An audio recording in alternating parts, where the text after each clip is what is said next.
Le futur. Après le bug de l'an 2000, la civilisation a été éradiquée. Toutes les connaissances ont été perdues. Objection! Aujourd'hui, de nombreux jeux utilisent le moteur Unreal créé par Epic Games. Pourtant, l'ascension de ce petit développeur au rang de cadre de la technologie 3D n'était pas gagnée d'avance.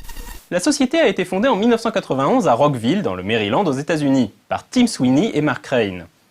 La société s'est d'abord nommée Potomac Computer Systems avant d'être renommée Epic Mega Games.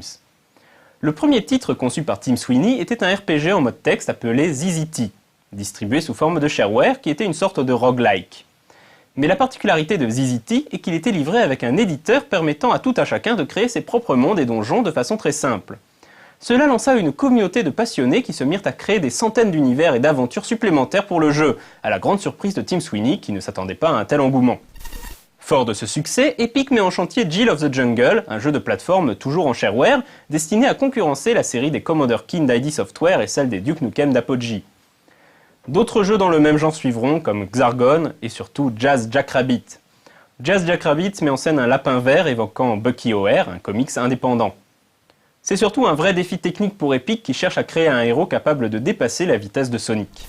Mais déjà, ID Software et Apogee, devenus entre-temps 3D Realms, ont abandonné les jeux de plateforme colorés pour les dédales sombres et violents des first-person shooters. Tim Sweeney cherche bien sûr à leur emboîter le pas. Pendant 3 ans, il travaille dans son garage sur un moteur 3D révolutionnaire. Une partie de l'équipe d'Epic, dirigée par James Schmaltz, et qui jusque-là réalisait des flippers, devient indépendante et prend le nom Digital Extremes.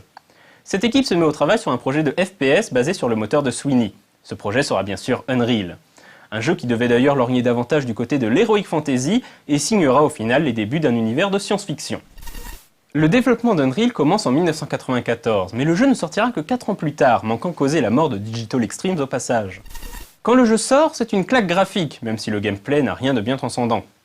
Mais comme pour ZZT en son temps, c'est surtout son éditeur de niveau, très facile d'accès, qui va lui assurer un succès planétaire et de multiples suites et dérivés, comme Unreal Tournament.